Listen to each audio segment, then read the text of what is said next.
किसान आम के पेड़ से आम तोड़ता है, फिर घर ले आता है। किसान घर पानी पीने के लिए मटके में देखता है तो मटका खाली होता है। फिर किसान पानी भरने लिए मटका लेकर चल देता है। तभी किसान रास्ते में कुछ कबूतरों को देखता है जो भूख और प्यास से मर रहे होते हैं। किसान कबूतरों को बचाने की सोच लेता है और बाजार से एक पानी का पंप लेकर आता है और जमीन में लगा देता है। फिर पंप से बहुत सारा पानी निकलने लगता है और सारे कबूतर पानी पीते हैं। फिर किसान कबूतरों को आम खाने को देता है। कबूतर मजे से आम खाते हैं, लेकिन किसान रोने लगता है। फिर लाइक सब्सक्राइब नहीं किया।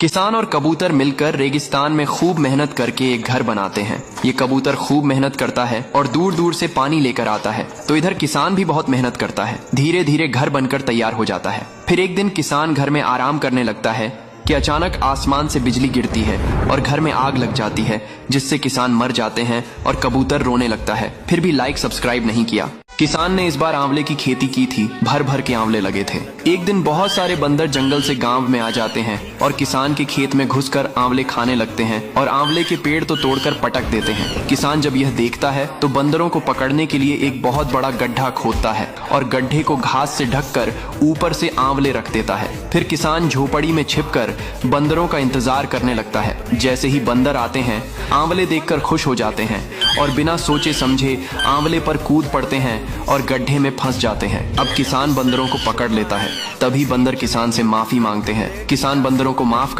एक गांव में रामू नाम का गरीब किसान रहता था। सूखा पड़ा, फसल नहीं उगी, घर में खाने को एक दाना भी नहीं था।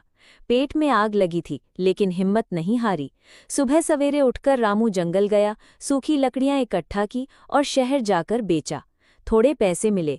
उसी पैसों से उसने आटा, दाल और सब्जी खरीदी। घर लौटकर जब उसने पहली रोटी खाई तो आंखों से आंसू बह निकले। भूख मिटी थी, लेकिन मेहनत और उम्मीद की मिठास ने पेट के साथ दिल भी भर दिया। किसान हर रोज सिंघाड़े उबालता था और मजे से खाता था। बतख किसान के लिए तालाब से सिंघाड़े टोकरी में भर कर लाती थी। दोनों खुशी से रहते थे। एक दिन जब बतख तालाब से सिंघाड़े लेने गई तो तेज लहर में डूब जाती है। जब बतख शाम तक घर नहीं आती तो किसान बतख को ढूंढने लगता है, लेकिन किसान को कहीं भी बतख नहीं मिलती है। वह रोने लगता है। तभी बतख उड़ती हुई आ जाती है। फिर लाइक सब्सक्राइब नहीं किया। एक बड़ा मुर्गा रेल की पुरानी पटरी पर एक सेब का पेड़ लगाता है और रोज उसे पानी देता है।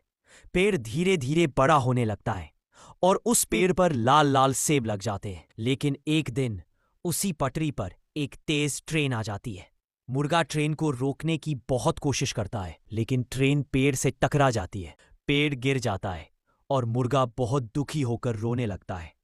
लेकिन कुछ दिनों बाद वहीं से फिर एक नया पौधा उगाता है और उस पर फिर से लाल सेब लग जाते हैं। फिर लाइक सब्सक्राइब नहीं किए।